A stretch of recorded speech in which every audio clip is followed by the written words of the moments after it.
8 பாசுரங்களை கேட்ட சந்திரன் கண்ணன் என் மீது இவ்வளவு அன்பு வைத்தான் என்று சொல்கிறீர்களே, அவ்வளவு உயர்ந்தவன், சர்வேஸ்வரன், பரம்பொருள், உலகத்தையெல்லாம் ஆளக்கூடிய அந்த பகவான் என் மீது அன்பு வைத்தானா? அதற்கு மட்டும் விளக்கம் தர முடியுமா என்று சந்திரன் கேட்டான். அதுக்கு பெரியாழ்வார் யசோதை பதில் சொல்றா, சந்திரா இதுல சந்தேகமே வேண்டாம், கண்ணனுக்கு வெண்ணெய் பிடிக்கும்னு தெரியும் இல்லையா? வெண்ணெய் மீது எவ்வளவு அன்பு வச்சிருக்கானோ அந்த அன்பை சந்திரா உன் மீதும் வைத்திருக்கிறான். சந்திரன் கேட்டான், சரி வெண்ணெய்க்கு கோபிகைகளோட சம்பந்தம் இருக்கு, அதனால விரும்பி கூப்பிடுறான், எனக்கு யாரோட சம்பந்தம் இருக்குன்னு கேட்டான். அதுக்கு பெரியாழ்வார் யசோதை சொல்றா, நன்னா போச்சு போ, உனக்கு மகாலட்சுமி தாயாரின் சம்பந்தமே இருக்கு. பெருமாளுக்கு மற்ற கோபிகைகள் எல்லாம் இவ்வளவு பிடிக்கும்னா தன் தேவிகளான பிராட்டிய ரொம்ப ரொம்ப பிடிக்கும் இல்லையா? அந்த மகாலட்சுமியின் சகோதரனாச்சேப்பா நீ. திருப்பார்கடலில் இருந்து சந்திரன் தோன்றினான் என்ற வரலாறு பாகவதத்தில் பார்க்கிறோம். பிராட்டியும் அதே திருப்பார்கடல்ல இருந்து தான் தோன்றினாள்.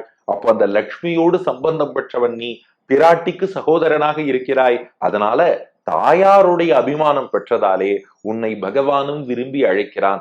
வெண்ணெய் எப்படி அழகா உருண்டு திரண்டு பந்து மாதிரி வரும் இல்லையா?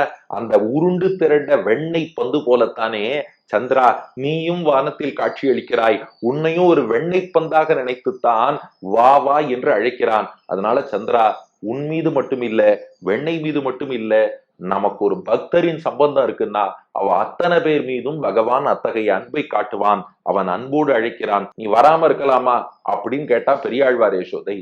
சந்திரன் சொன்னா, இல்லம்மா இப்படி ஆசையா கூப்பிட்டு நான் அப்பவே வந்திருப்பேன்.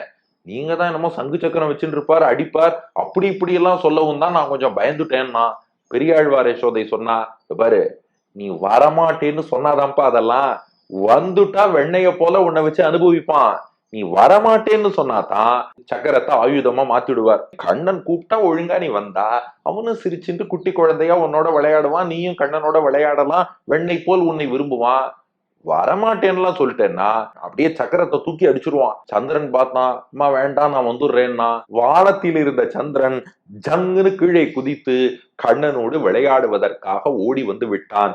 இப்படி சந்திரனையே அழைத்து கண்ணன் கையில் கொடுத்து விட்டாள் பெரியாழ்வார் யசோதை. அந்த யசோதை கூப்பிட்டு சந்திரன் வந்தானோ இல்லையோ, நம்ம பெரியாழ்வார் யசோதை கூப்பிட்டு சாட்சாத் சந்திரன் இறங்கி வந்து கண்ணனோடு விளையாடுவதற்காக வந்து விட்டான்.